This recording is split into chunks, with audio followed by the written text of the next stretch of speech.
All right, everybody, welcome to the 2.8 notes on two variable inequalities. Hopefully this feels like review for you. This is Algebra 1 stuff that you've done before. It's just graphing inequalities. So hopefully, like I said, this feels like review, but we'll go through it. The video probably won't take very long, so hopefully not very painful.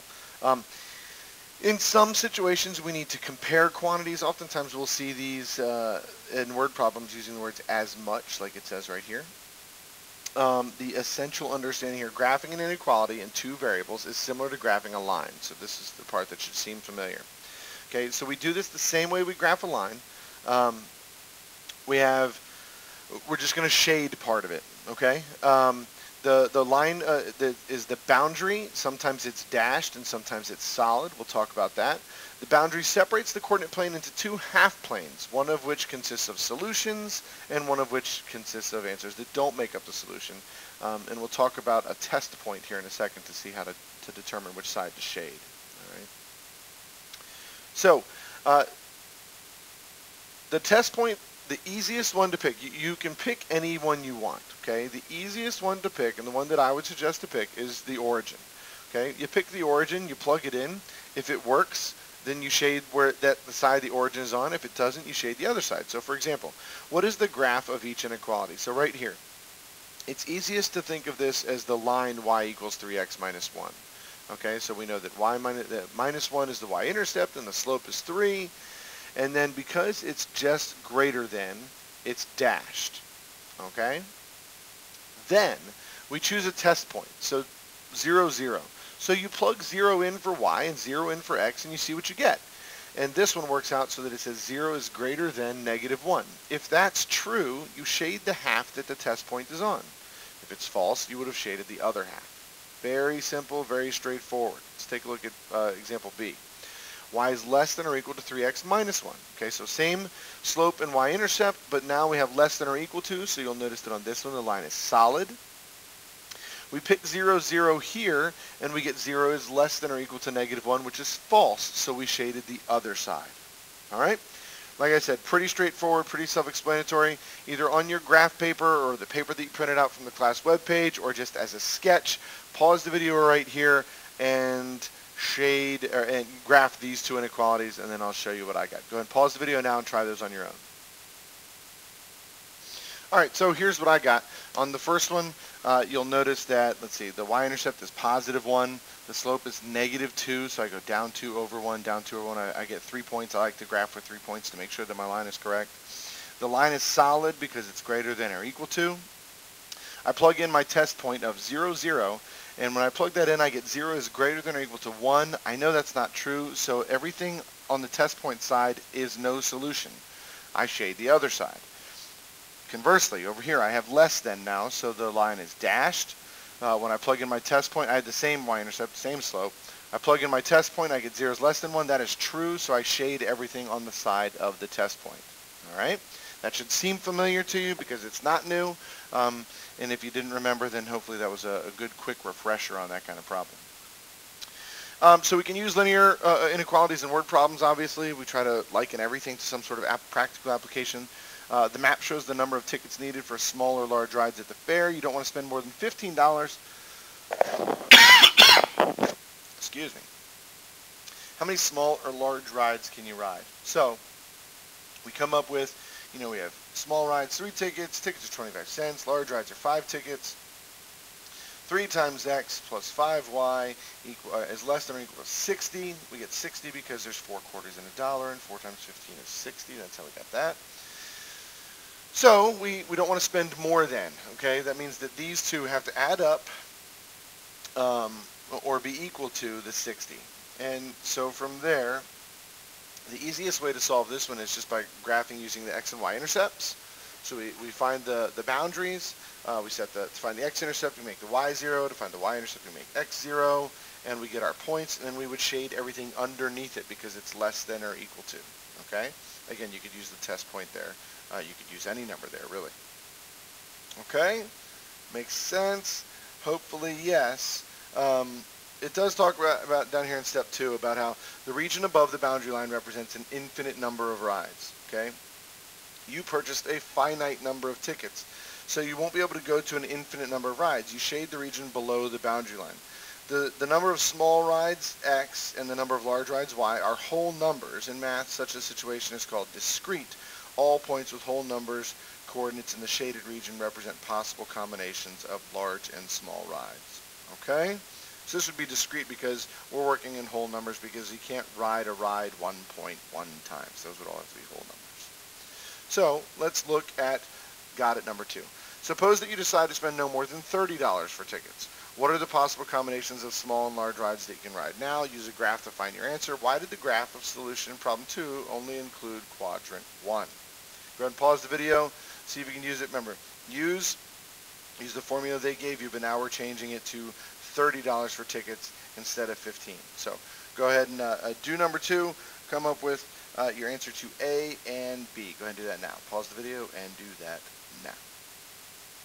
All right, so here's what I got. I worked with the equation 3x plus 5y is less than or equal to 120. We doubled the money, so I had to just double the 60.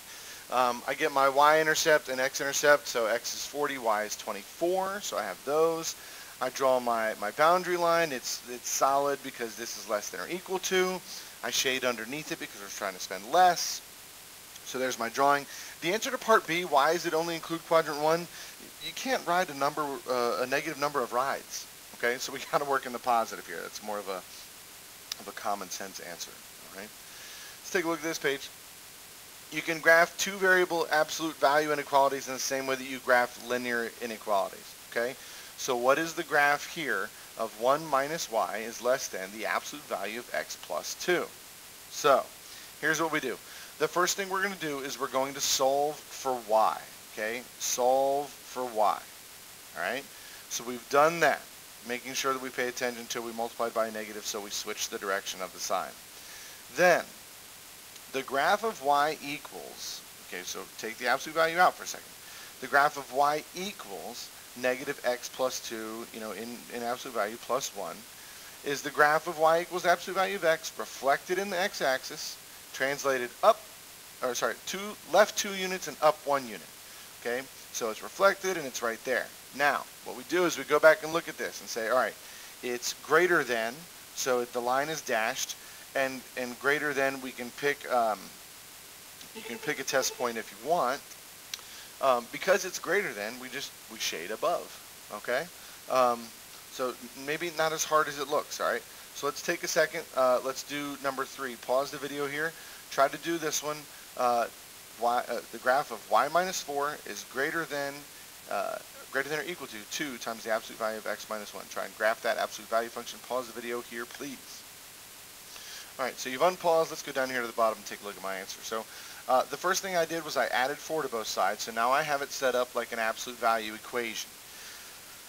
I know that the vertex is it's been shifted over to the right 1 and then up 4, so there's the vertex. I know that the slope of the right side, sorry, I forgot my arrows there, and those are important. We'll talk about why in a second. I know that the slope of the right side is 2. I know that the line of reflection is x equals 1, so I know that once I know this is 2, I can just go over here and put a point, and go over here and put a point.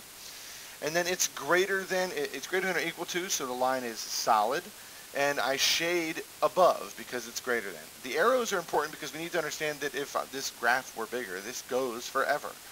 So I want to make sure I have the arrows there to signify that it goes forever and ever. Okay? Let's take a look at example 4. We can use transformations discussed in previous lessons to help draw the boundary graphs more quickly. You can also use them to write an inequality based on a graph. What I mean by that is this. The boundary, so what inequality does this graph represent? So we're looking at a picture, okay? And we want to say, all right, so what's the inequality here? What does this look like? All right, so we know that it's been shifted right 3 and down 2, and that the line is dashed and it's shaded above. So here's the right 3, okay? This inside, we know that means right 3. We know this means down 2. And this means it's shaded above, and because there's no line underneath, that's how we know the line is dashed. So in 4a, I'll walk you through 4a. What is the inequality for that graph? So 4a. So let's see. We know that it's be careful on your graph here. This counts by 2, so that's -2, -4. So we know that it's been shifted left 4. Okay. We know it's been shifted up 3. All right. And we want to check the slope. We want to make sure the slope is what we think it is. Okay, and it looks like it goes down 3 and then over 3, which is -1. So, okay, so the A is -1. So if we were going to write this out, okay, it's also been shaded above and the line is dashed. So we know it's Y is greater than. Okay, then we have a negative. To get it to move to the left, that would be X plus 4. To get it to shift up 3, that is plus 3. And there's the inequality, the absolute value inequality for that picture. You can tell from looking at the inequality Y is greater than 5x minus 3, this is 4b now, to shade above the boundary line to represent the solution. Can use the same technique to show the solution of an inequality like 2x minus 1 is greater than 1, and explain. Okay, so what do you think? Can we use that to know, alright, so you automatically shade above because it's greater than? And the answer to that is no. It's no because we need to solve for Y first. Okay? If we were to solve that for Y, we would see that we're not shading the correct side. So we can't use that term as an always. Here's what I mean by that, just so we can be clear. If we take 2x minus y is greater than 1, we subtract 2x from both sides. So now we have -y is greater than -2x plus 1. When we multiply both sides by -1 to solve for y, the inequality switches directions. And when that happens, we would shade below. So I don't want you to get in the habit of saying, oh, it's greater than, shade above every time. You need to make sure that you're shading correctly. The easiest way to do that is to use a test point or to solve for y by itself, and then you can see it pretty clearly. That's it for the notes. Hopefully that made sense. Please come prepared. Please come prepared. Please come prepared. Watch the video, tweet the video, like the video, share the video, text a friend and tell them to watch it. The videos are counting on you. See ya.